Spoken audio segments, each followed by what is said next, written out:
எல்லாம் அன்பர்களின் கனிவான கவனத்திற்கு ஒரு நினைவூட்டல். அருட்தந்தை வேதாத்ரி மகரிஷி அவர்கள் தனிமனிதன் அமைதி பெற அகத்தவம் மற்றும் அகத்தாய்வு பயிற்சிகளை அளித்துள்ளார்கள். இத்தகைய சிறப்பான மனவளக்கலை என்னும் வாழ்க்கை கல்வியை உலக சமுதாய சேவா சங்கம் ஸ்கை யோகா இணைய வழியை 12 நாட்கள் அடிப்படை பயிற்சியாகவும் அதனைத் தொடர்ந்து 4 மாதங்கள் சான்றிதழ் கல்வியாகவும் நம் இல்லம் தேடி வந்து அளித்து வருகிறது. இந்த சிறப்பான செய்தியினை நமது உறவுகளிடமும் நட்புகளிடமும் பகிர்ந்து அனைவரும் உடல் நலத்துடன் ஆரோக்கியமாக அமைதியாக வாழ நம்மால் ஆன சிறு உதவியினை செய்வோம். நம் அருட்தந்தை அவர்களுடைய கனவாம் உலக அமைதிக்கு நம்மால் என்ற சிறு உதவியினை செய்து குருவின் கணவனை நனவாக்குவோம். மேலும் விவரங்களுக்கு குண்டலினி yoga.edu.in என்ற இணையதளத்திற்கு செல்லவும். வாழ்க வளமுடன். தவத்தினை தொடர்ந்து இப்பொழுது கேள்வி பதில் நிகழ்ச்சி நடைபெற உள்ளது. பேராசிரியர் அருள்நிதி ரேவதி சிவகுமார் அம்மா அவர்கள் தங்களுடைய ஐயங்களுக்கு தீர்த்து வைப்பார்கள். கேள்வி கேட்க விரும்பும் அன்பர்கள் தங்களுடைய கைகளை உயர்த்தினால் அவர்களுக்கான வாய்ப்பு அளிக்கப்படும் என்பதை அன்போடு தெரிவித்துக் கொள்கிறோம். இப்பொழுது கேள்வி பதில் நிகழ்ச்சிக்கு அம்மா அவர்களை அன்புடன் அழைக்கின்றோம். வாழ்க வளமுடன். வாழ்க வளமுடன். மிக்க நன்றி அம்மா. வாழ்க வளமுடன். வாழ்க வையகம். வாழ்க வையகம். வாழ்க வளமுடன். குரு வாழ்க குருவே துணை. இனிமையான மாலை பொழுதில் நமக்கு சிறப்பான தவத்திலே வழிநடத்திய பேராசிரியர் பவித்ரா அம்மா அவர்களும் அவங்களை தொடர்ந்து சிறிய ஒரு இடையூறு, அவங்களுக்கு சிக்னல் பிரேக்கு, அதனை தொடர்ந்து நிறைவு செய்த பேராசிரியர் அருள்நிதி கோபால் அம்மா அவர்களையும் வாழ்த்து மகிழ்வோம். இருவரும் வாழ்க வளமுடன். அவர்களது உடல் நலம் மனவளம் வாழ்க வளமுடன். அன்பு குடும்பம் வாழ்க வளமுடன். பொருளாதார மேன்மை வாழ்க வளமுடன். ஆன்மீக அருள்பணி மென்மேலும் தழைக்கின்ற வாழ்க வளமுடன். வாழ்க. நன்றி திவ்ய அம்மா. வாழ்க வளர்ந்தம்மா. மிக்க நன்றிகள் அம்மா. வாழ்க வளமுடன். வாழ்க வளம். வாழ்க வையகம். வாழ்க வையகம். வாழ்க வளமுடன். குரு வாழ்க குருவே துணை. ஆசான் அருள் தந்தை வேதாத்ரி மகரிஷி அவர்கள் நம்மோடு சுத்தமமாக நிறைந்திருந்து இன்றைய கேள்வி பதில் அமர்வினை சிறப்பித்து தருவாராக. உலக சமுதாய சேவா சங்கம் ஸ்கை யோகா ஆன்லைன் இணைய வழியை நடத்தி வரும் கூட்டு தவத்தில் ஒவ்வொரு சனிக்கிழமையும் கேள்வி பதில் அமர்வு நடைபெற்று வருகிறது. அந்த வகையில் இன்று உங்கள் மனங்களில் எழும் எந்த ஒரு சந்தேகங்களாலும் உங்கள் கைகளை உயர்த்தி தெளிவு பெற்றுக் கொள்ள வேண்டுமாய் அன்போடு கேட்டுக்கொள்கிறோம். வாழ்க வாழ்வோம். இதான் சந்தேகம் இருந்தா சொல்லுங்க, ஹேண்ட் ரைஸ் பண்ணுங்க. பவித்ரம்மா வாழ்க வளமுடன். அவங்க வந்து நிறைவு பண்ண சொல்லிட்டு இல்லம்மா, அது வந்து நேச்சர் நம்ம ஒண்ணும் பண்ண முடியாது. நன்றி அம்மா. நன்றி அம்மா. வாழ்க வளமுடன். வாழ்க வளமுடன்.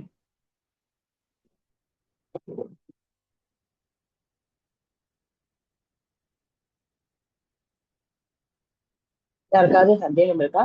வாழ்க வளமுடன். சரி, யாருக்கும் சந்தேகம் எதுவும் இல்லைன்னா நம்ம வந்து தொடர்ச்சியாக உடற்பயிற்சியின் நுணுக்கங்களும் நுட்பமான பலன்களும் இயக்கங்களும் நம்ம பார்த்துட்டு வரோம். அந்த விதத்துல நம்ம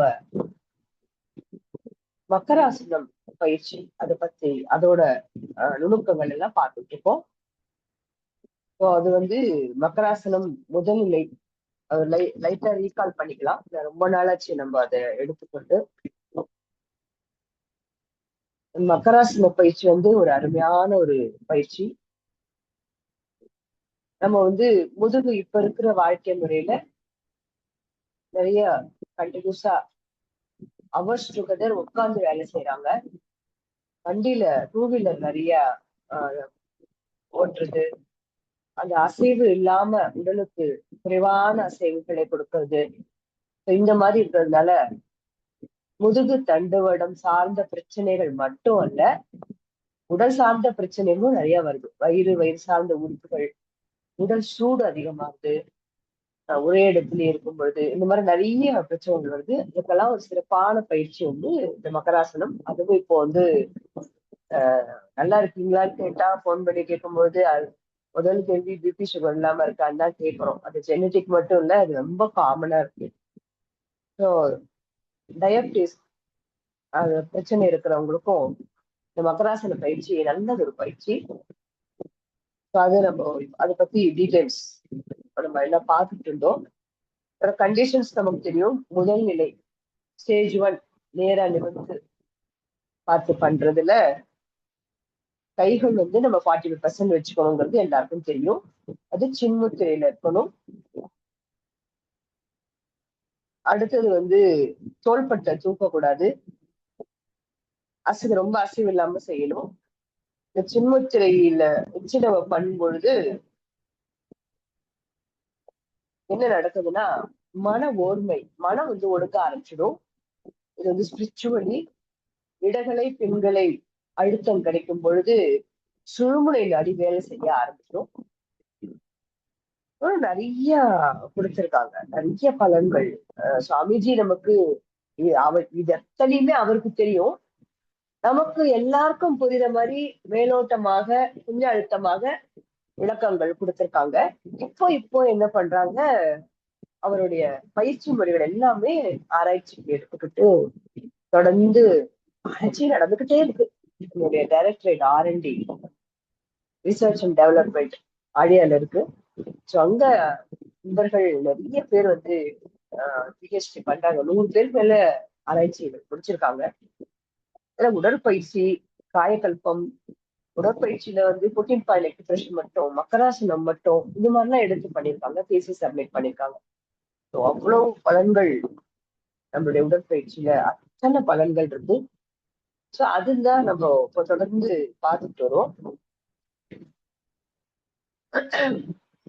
முதல் நிலை நம்ம படுத்த, அதாவது தலை வந்து நம்ம நேரா நிமிர்ந்து படுத்த நிலையில பண்ற அந்த முதல் நிலை பயிற்சியில வந்து பாத்தீங்கன்னா முக்கியமான 2 கண்டிஷன் இருக்கு.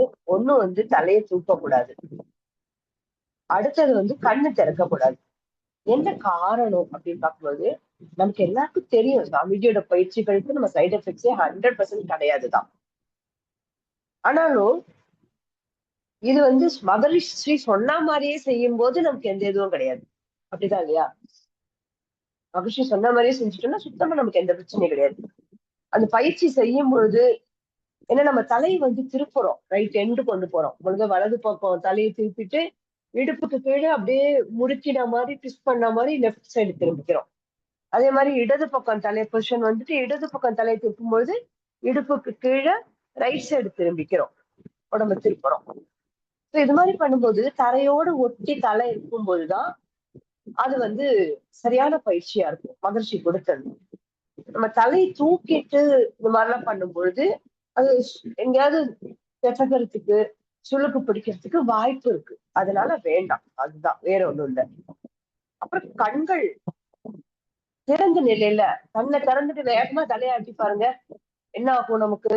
அப்போ கண்கள் நெல்ல பண்ணும்போது தலை திருகுறம் சுத்துற மாதிரி ஒரு ஃபீலிங் வரும். மயக்கம்லாம் வராது, தலை சுத்தல் வராது. பட் ஆனாலும் கண்ணுக்கு வந்து சடனா இந்த அந்த எண்டு தலையை திருப்பின மாதிரி பண்ணும்போது அது கொஞ்சம் அந்த இயக்கம் வந்து கொஞ்சம் ஸ்தம்பிச்சு போகும். அதனால இது 2 நம்ம ஃபாலோ பண்ணிக்கலாம். இந்த சைக்கிளிங் கடைசி வர வரைக்கும் நம்ம சின்முத்திரையில தான் வச்சுக்கணும். நிலை 1 முதல்ல வந்து கைகள் 45 டிகிரி சின்முத்திரையில வச்சு கால் நீட்டிய நிலை ஒன்னா சேர்த்து வச்சு லெப்ட் ரைட் திருப்பி எல்லாம் பண்றோம் இல்லையா? அதுல பாத்தீங்கன்னா கழுத்தோட மேல் பகுதிக்கு நல்ல ஒரு இயக்கத்துக்கு வருது. இது வந்து இப்போ அதுக்கு அடுத்தது நிலை 2 காலை குத்த வச்சுட்டு பண்றோம் பாருங்க, மடிச்சுட்டு ட்விஸ்ட் பண்ணும் பொழுது கழுத்தோட கீழ்ப்பகுதிக்கு இயக்கம் வருது. எப்படின்னா நிலை 1ல நம்மளுடைய முதுகு தண்டுவடம் எப்படி இருக்கு? கப்பு கப்பா இருக்கு, அப்படியே ஃபுல்லா போறது இல்லையா? ஒரே எலும்பா இல்ல, கப்பு கப்பா இருக்கும். சோ அப்படி இருக்கும்போது அந்த நிலை 1 மேல பார்த்து அண்ணாந்து பார்த்த மாதிரி நேரா சீலிங்க பார்த்த மாதிரி படுத்துட்டு நம்ம பண்ற அந்த போஸ்டர்ஸ் வந்து மேலேந்து ஆரம்பிச்சு வால் பகுதி, அதாவது நம்மளுடைய டெயில் போன் வரைக்கும் ஒரு நிலையிலையும் ஒண்ணு ட்விஸ்ட் பண்ணி நம்மளுக்கு நல்ல ஒரு இயக்கத்தை கொடுக்கறது. ஸோ நிலை 1ல கழுத்து மேல் பகுதி இயக்கம் வருது, அடுத்தது நிலை 2 வந்து கழுத்து கீழ்ப்பகுதி இயக்கம் வருது. இப்போ எல்லா இடத்துலயுமே இந்த பெரிய இஷ்யூவா இருக்கு, ஸ்பாண்டிலிசிஸ் பிரச்சனை, ஃப்ரோசன் ஷோல்டர், அந்த கழுத்துலேருந்து தலைக்கு அந்த ஜாயிண்ட் ஆற இடத்துல ஒரு என்ன சொல்றது, ஒரு டைட்னஸ் வருது.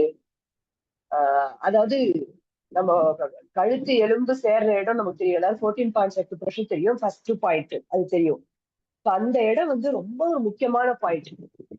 இந்த இடம் வந்து என்ன சொல்லுவாங்கன்னா, ஆஸ்ட்ரல் பாடியும் பிசிக்கல் பாடியும் ஆஸ்ட்ரல் பாடியும் பேலன்ஸ் பண்ற பாயிண்ட் அப்படின்வாங்க.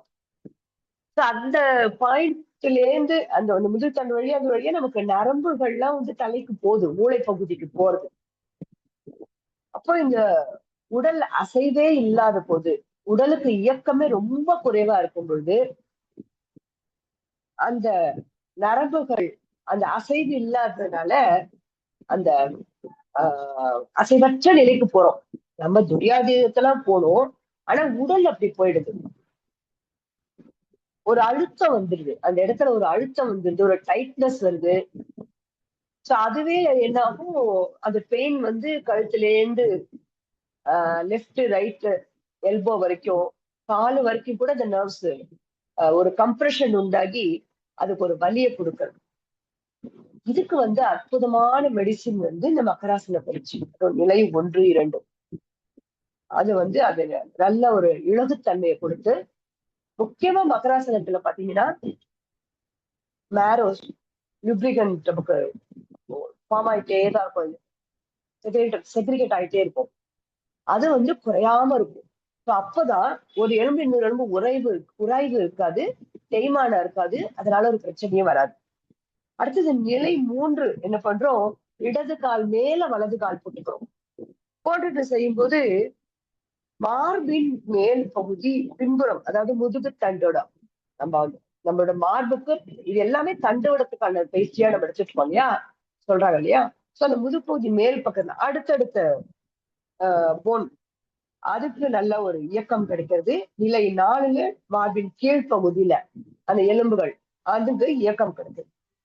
அப்புறம் நிலை 5 பாத்தீங்கன்னா, அதாவது கிளிப்பு மாதிரி இடது கால் மேல அந்த 2 விரல் நடுவுல கிளிப்பு மாதிரி வச்சு அது பண்றது வந்து இந்த இடுப்புக்கு மேல அந்த முதுகு தண்டோட பகுதி இடுப்புக்கு மேல இருக்கிற அந்த எலும்புகள்லாம் நல்ல இயக்கத்துக்கு வருது. கீழ்ப்பகுதி அடுத்தது நிலை 6ல காலை மாத்தி போட்டுக்கிறோம். காலை மாத்தி போட்டு பண்றது நிலை 6ல அதுக்கு கீழ்ப்பகுதி நல்ல ஒரு அழுத்தம் கிடைக்கிறது, நல்ல ஒரு இயக்கத்துக்கு வருது. நிலை 7 அது என்னது, சைக்கிளிங் பண்றோம் இல்லையா, சும்மா படுத்து கைய கால உதறோம். ஆனா அதுல எப்படி பலன் இருக்கு தெரியுங்களா, முழுமையான தண்டுவடத்துக்கும் நல்ல இயக்கம் கிடைக்குதாம். சாமிஜி இந்த மக்கராசன பயிற்சியை நமக்கு எப்படி கொடுத்தாங்க அப்படின்னு பார்க்கும்போது, விலங்குகள் தேர்ந்து முக்கியமா கழுதை தேர்ந்து அவங்க எதாச்சும் ஒரு நாள் பாக்குறாங்க, அந்த பொதிசு இது ஏற்கனவே சொல்லிட்டேன், இப்போ இது ஆப்டா இருக்குன்னு தோன்றது. பொதி சுமக்கிற கழுதைய பாக்குறாங்க.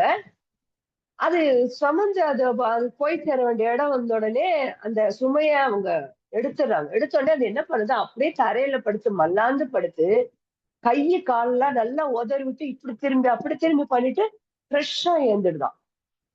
சோ அதை பார்த்துதான் இந்த போஸ்டர் பண்ணினா நமக்கு அந்த ஆற்றல் முழுக்க நமக்கு அந்த முதுகு தண்டுவடெல்லாம் நல்ல ஒரு வரும் அப்படின்னு சொல்லி ஆராய்ச்சிக்கு எடுத்துக்கிட்டு அவங்க செய்து பார்த்து நமக்கு வந்து எளிமைப்படுத்தி அப்படியே லட்டு மாதிரி கொடுத்துட்டாங்க.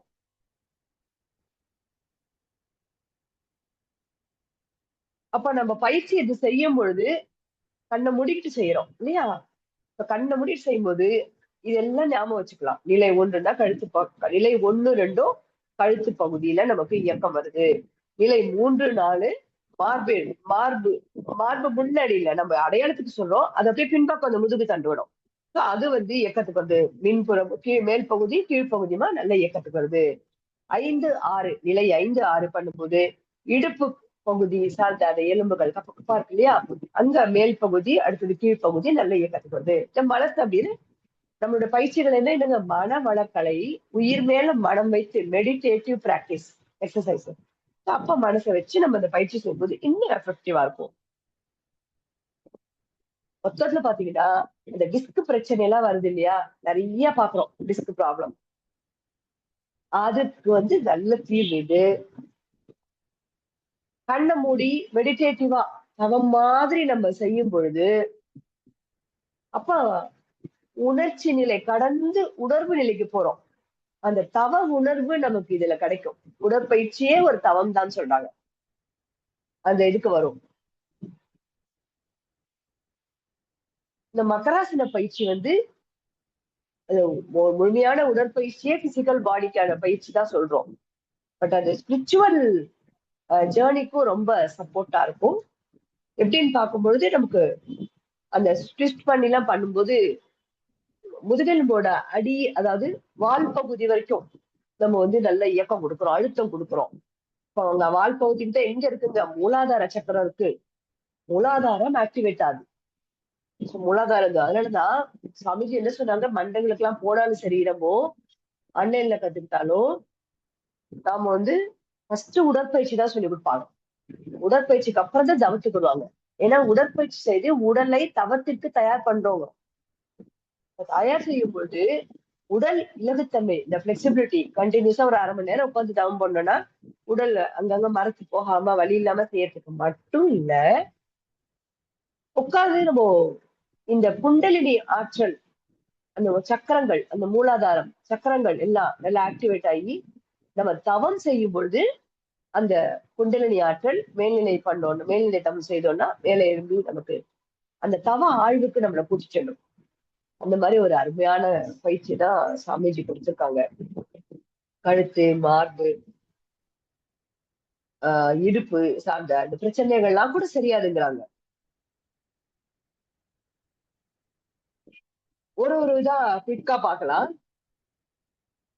நிலை 1 கழுத்து மேல் பகுதி செர்விக்கல் போன் C1, அது அசைவு கிடைக்கும் பொழுது தலைவலி, இந்த தூக்க பிரச்சனை இருக்கிறவங்க அது சரியாது.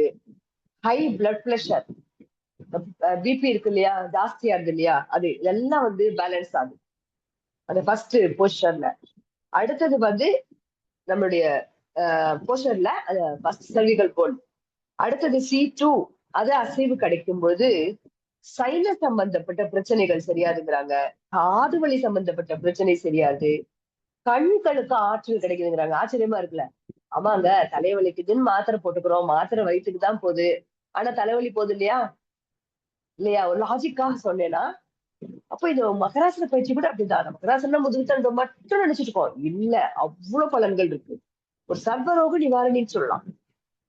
அப்ப இந்த கண் நரம்பு மண்டல சம்பந்தப்பட்ட பிரச்சனைகள்லாம் தீருது. C3, cervical phone C3 activate ஆகும்போது வாய் சம்பந்தப்பட்ட பிரச்சனைகள் சரியாதுங்கிறாங்க. ஏன் அது ஸ்பெசிபிக்கா ஒரு ஒண்ணு இப்படி கொடுத்து ஒரு பலன்கள் புரிஞ்சுக்குன்னா, அந்த நர்வ்ஸ் ஸ்ட்ரெச் பண்ணி போகுது. அந்த அந்த செர்விக்கல் போன் அழுத்த கொடுத்து அசைக்கும் பொழுது அங்க இருக்க நரம்புகள் தூண்டப்பட்டு அந்த பிளட் சர்க்குலேஷன், ஹீட் சர்க்குலேஷன், ஏர் சர்க்குலேஷன்லாம் நார்மல் ஆகி நமக்கு அதாவது அங்கங்க என்ன வேலை செய்யணுமோ முழுமையான ஆற்றலை கொண்டு போய் சேர்த்து அந்தந்த உறுப்புகள் நல்ல இயக்கத்துக்கு வரும். உடல் அலர்ஜி கூட சரியாதுங்கிறாங்க இந்த C3 இயக்கத்துக்கு வரும்போது. அடுத்தது வந்து C4, செர்விக்கல் போன் C4, அது அசைவு கிடைக்கும் பொழுது, அழுத்தம் கிடைக்கும் போது பல்ல உறுதியாதுங்களாம். இப்படி கொடுத்திருக்காங்க பாருங்க. அலர்ஜி, உடம்புல வர அந்த ஒரு அரிப்பெல்லாம் கூட சரியாயிடும் அப்படிங்கிறாங்க. அடுத்தது C5, குரல் வலை சரியாகுங்கிறாங்க. தொண்டை சில பேருக்கு ப்ராப்ளம் இருக்கும், அதெல்லாம் அது சரியாகுது அப்படிங்கிறாங்க. தொண்டை கட்டிடுச்சுன்னா அதுக்கு சரியாகும். வாய்ப்புண்ணு, தொண்டை புண்ணு இருந்தா கூட இந்த C5க்கு இந்த மகராசன செஞ்சு அழுத்தம் கிடைக்கும் போது அது சரியாகுது. அடுத்தது சர்விக்கல் போன் C6,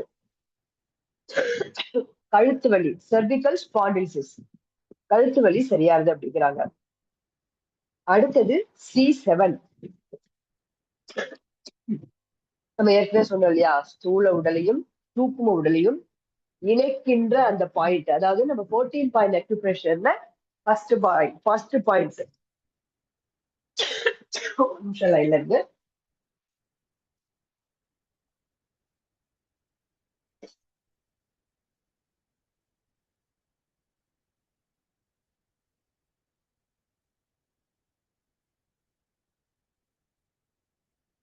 T7 அது செய்யும்போது அதுதான் நமக்கு அந்த எனர்ஜி, காந்த உடல், பிரணவ உடல், உயிருடல், சூக்கும உடல் இருக்கு இல்லையா? அப்ப இந்த ஸ்தூலத்தையும் சூக்குமத்தையும் பேலன்ஸ் பண்றது. இப்ப உடம்பு அது நமக்கு அது சார்ந்த எதுவும் இருக்கா, நம்ம எப்போதுமே ஃப்ரெஷ்ஷா இருக்கும், ஆற்றல் நல்லா குறைவுபடாமல் இருக்கும். அதுக்கு அடுத்தது இந்த போன், அடுத்தது thoracic, அதாவது T1. அது அழுத்தம் கிடைச்சு ஆற்றல் போகும்போது மார்பு பகுதிக்கு, என்ன முதுகுக்கு நேர மார்புக்குள்ள உடல் உறுப்புகள், ராஜ உறுப்புகள்லாம் இருக்கு இல்லையா, லங்ஸ் இருக்கு, அது சம்பந்தப்பட்ட பிரச்சனைகளா சரியாது. ரெஸ்பிரேட்டரி சம்பந்தப்பட்ட பிரச்சனைகள், ஆஸ்துமா, இந்த இருமல், வீசிங் வர்றது, இந்த குழந்தைக்கு அல்லு மாந்தம் சொல்லுவாங்க இல்லையா, அந்த மாந்தம், இது சம்பந்தப்பட்ட பிரச்சனைகள்லாம் சரியாருது. அடுத்தது T2 அழுத்தம் கிடைக்கும் பொழுது இருதய வாழ்வு, மேலோட பெரிகார்டியம் கவர் எல்லாம் அது சார்ந்த அத்தனை பிரச்சனைகளும் சரியாருதுன்னு சொல்றாங்க. அடுத்தது T3க்கு அசைவு கிடைக்கும் பொழுது, அழுத்தம் கிடைக்கும் பொழுது லங்ஸ்ல இன்ஃபெக்ஷன் இப்ப நிறைய கேள்விப்படுறோம். லங்ஸ்ல இன்ஃபெக்ஷன், அது சம்பந்தப்பட்ட பிரச்சனைகள்லாம் சரியாகுது. அடுத்தது T4 பித்தப்பை சம்பந்தப்பட்ட பிரச்சனைகள், பித்தப்பையில கல் வராம ப்ரொடெக்ட் பண்ணுமா. சோ இப்ப ஏற்கனவே பித்தப்பையில கல் இருக்கிறவங்களோ அது மாதிரிலாம் இருந்ததுன்னா, இது ஆல்ரெடி மெடிக்கேஷன் இருந்ததுன்னா, அப்போ அதுக்காக நம்ம நிறுத்த வேண்டாம். திரும்ப திரும்ப நாங்க அந்த டிஸ்க்ளைமர் சொல்றோம், நிறுத்த வேண்டாம். ஆனா நம்ம பயிற்சி செய்ய டாக்டர் அட்வைஸோட நம்ம கூடிய சீக்கிரம் நிறுத்தப்படுறதுக்கான மிகப்பெரிய வாய்ப்பு. T4 பித்தப்பை சம்பந்தப்பட்ட பிரச்சனைகள், பித்தப்பையில கல்லு வராம பாதுகாக்கும். அடுத்தது T5 கல்லீரல், லிவர் சம்பந்தப்பட்ட பிரச்சனைகள்லாம் சரியாருது. லோ பிபி இருந்ததுன்னா பேலன்ஸ் ஆகும் அப்படிங்கிறாங்க. அடுத்து T6 அழுத்தம் கிடைக்கும் போது, இயக்கம் அடையும் போது வயிறு சார்ந்த பிரச்சனைகள் சரியாது. அதாவது அஜீரணம், அந்த வயிறு சில பேருக்கு இறஞ்சுக்கிட்டே இருக்கும், வயிறு பொறுமல் இருந்துட்டே இருக்கும், அதெல்லாம் சரியாருது அப்படிங்கிறாங்க. அடுத்தது T7, ஏன்னா அந்த சைடு பேக் போன், அந்த எலும்பு, கப்பு, அதெல்லாம் பாத்தீங்கன்னா வயிறு சார்ந்த உறுப்புகளை நமக்கு, அதோட நரம்பு, அதோட இதெல்லாம் அங்க கனெக்ட் ஆகுது. அல்சர், டயபிட்டிஸ், இது சார்ந்த பிரச்சனைகள்லாம் நமக்கு சரியாகுது அப்படிங்கிறாங்க. அடுத்தது T8 மண்ணீரல் சம்பந்தப்பட்ட பிரச்சனைகள் சரியாகுது அப்படின்னு சொல்றாங்க. T9 உடம்புல அலர்ஜி இருந்தா சரியாருது அப்படிங்கிறாங்க. T10 அப்படி இறங்கிட்டே வருது. கிட்னி நல்ல நல்ல இயக்கத்துல இருக்கும், நல்ல எனர்ஜி இருக்கும். அந்த உப்பு நீர் பிரிக்கப்பட்ட நியூரிக் ஆசிட் சொல்லுவாங்க இல்லையா, சிறுநீர் பைக்குள்ள தேவையான அளவோடு சிறுநீர் இறங்கி வெளியேறும். அந்த கிரியாட்டின் லெவல் சரியான அளவுல இருக்கும், கிட்னில ஸ்டோன் வராது அப்படிங்கிறாங்க. சோ இங்கேயும் நான் சொல்றேன், கிட்னி ஸ்டோன் யாருக்காவது இருந்தது, நீங்க யாருக்காவது ரெஃபர் பண்றீங்கன்னா, இந்த பயிற்சி செய்யறது உங்களுக்கு ஆல்ரெடி மெடிக்கேஷன்ல இருக்கிறவங்களுக்கு நல்லா சப்போர்ட் பண்ணி சீக்கிரமா ரிகவர் ஆகிறதுக்கு ரொம்ப ஹெல்ப் பண்ணும். மெடிக்கேஷன் எதுவும் நிறுத்தாதீங்க, இது செய்ய டாக்டர் அட்வைஸோட நமக்கு சீக்கிரமா ரிகவர் ஆகலாம். ஓகேங்களா? ஆல்ரைட். அடுத்தது T11 பெண்களுக்கு, குறிப்பா இந்த கர்ப்பப்பை சம்பந்தப்பட்ட பிரச்சனைகள், அப்புறம் ஆண் பெண் பொதுவா இருக்கிற சொறி, சிறங்கு, இதெல்லாம் கூட சரியாதுங்கிறாங்க. T12 பெருங்குடல் நல்லா இயங்கும் அப்படி சொல்றாங்க. அடுத்தது லோயர் ரீஜன், லும்பா ரீஜன். L1 மலக்குடல், மலத்தை சரியான முறையில், இது பெரிய பிரச்சனை இல்ல, கழிவுகள் வெளியேறணும், ரொம்ப முக்கியம். மலத்தை சரியான முறையில் வெளியேற்றும் அப்படிங்கிறாங்க.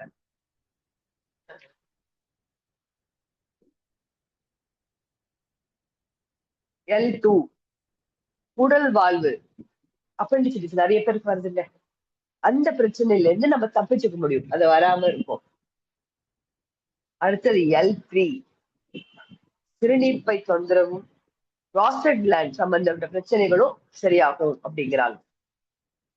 அடுத்தது L4 எல்லாருக்கும் வருதுதாங்க, இந்த மூட்டு வலி இடுப்பு வலி, அது வராமல் காக்கப்படும், வந்ததுன்னா படிப்படியா அந்த வலி குறையும். அப்புறம் L4 கை கால திடீர்னு ஒரு வீக்கம், சளி காய்ச்சல்லாம் இருந்தா கூட அந்த பாடி ஹீட் எல்லாம் சமன்படும், சரியா வருங்கிறாங்க. ஸோ மகராசனம் 1ல இருந்து 6 வரைக்கும் பிளஸ் சைக்கிளிங் எல்லாம் சேர்த்து இத்தனை நோய்கள் நமக்கு சரியாகிறது. அப்ப நம்ம என்ன பண்ணணும், பயிற்சிகள் தொடர்ந்து விடாத பண்ணணும். ஏற்கனவே ஏதாவது பிரச்சனை இருந்ததுன்னா படிப்படியாக குணமாகும், எந்த ப்ராப்ளமே இல்லையா, ஹேல் அண்ட் ஹெல்தியா நம்ம எல்லாம் இருப்போம். ஓகேங்களா? ஸோ இது இந்த ஸ்டேஜோட நிறுத்தணும். இதுக்கு அடுத்தது தொடர்ந்து இன்னொரு வாய்ப்பு வரும்போது நம்ம தொடர்ந்து பேசுவோம். நன்றிம்மா, வாழ்க வளமுடன். ஏதாவது சந்தேகம் இருந்ததுன்னா ஹேண்ட் ரைஸ் பண்ணுங்க. வாழ்க வளம்.